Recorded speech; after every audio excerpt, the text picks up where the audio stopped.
所有同学不可以离开校园，戴浅蓝色口罩的才是人类。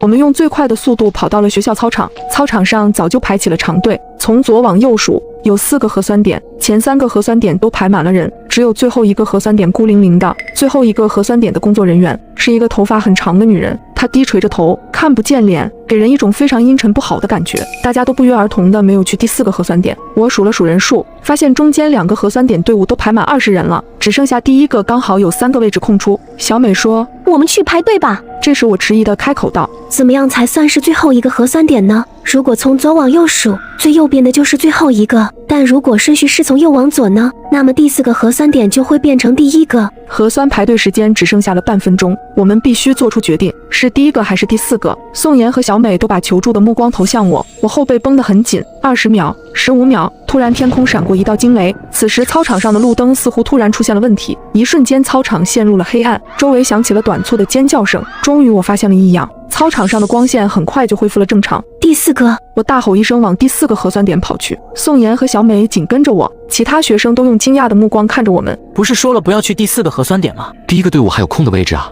你们不觉得第4个核酸点的那个工作人员长得怪吓人的吗？人群里发出了好心的提醒声，我没有理会他们。最后1秒，我们3个站在了第4个核酸队伍里，近距离面对这个女人，我整个身体都止不住的在颤抖。女人的头发仿佛很久没有梳过一般，我感觉到了一股难以言喻的恐惧，甚至觉得是不是一开始的决定是错误的。张开嘴巴。女人的声音格外嘶哑难听，我胆战心惊的张开了嘴巴。好在核酸的过程非常顺利，我刚要离开的时候，女人却突然用力地抓住了我的手，眼睛目不转睛地看着我，我的心脏跳得飞快。下一秒，她松开了我的手，我的掌心里多了一张纸条。下一个。女人再次低垂下了头。我们顺利做完了核酸，我小心翼翼地展开了纸条，纸条上写着：你其中一个室友是假的，小心他，切记他早已被感染。我后背一阵发冷，我扭过头看着身后站着的2个室友，陷入了沉思。宋妍好奇的小声问我：酱汁，你怎么知道这才是正确的核酸点？我的眼神移向了第1个核酸点，解释道：还记得刚刚操场短暂的停电吗？那时候操场短暂的停电之后，我看不清所有人的脸，但唯独只有1个人的脸却是能看清的。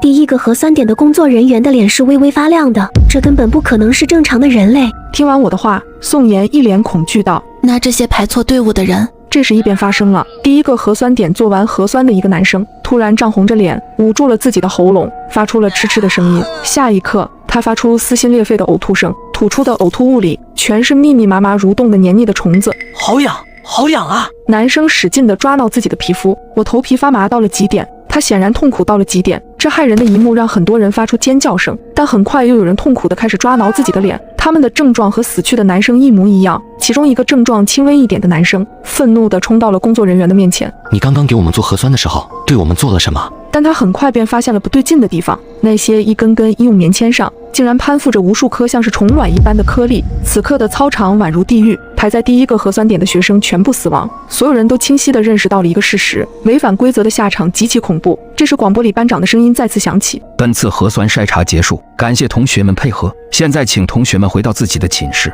但注意，请小心回去的路。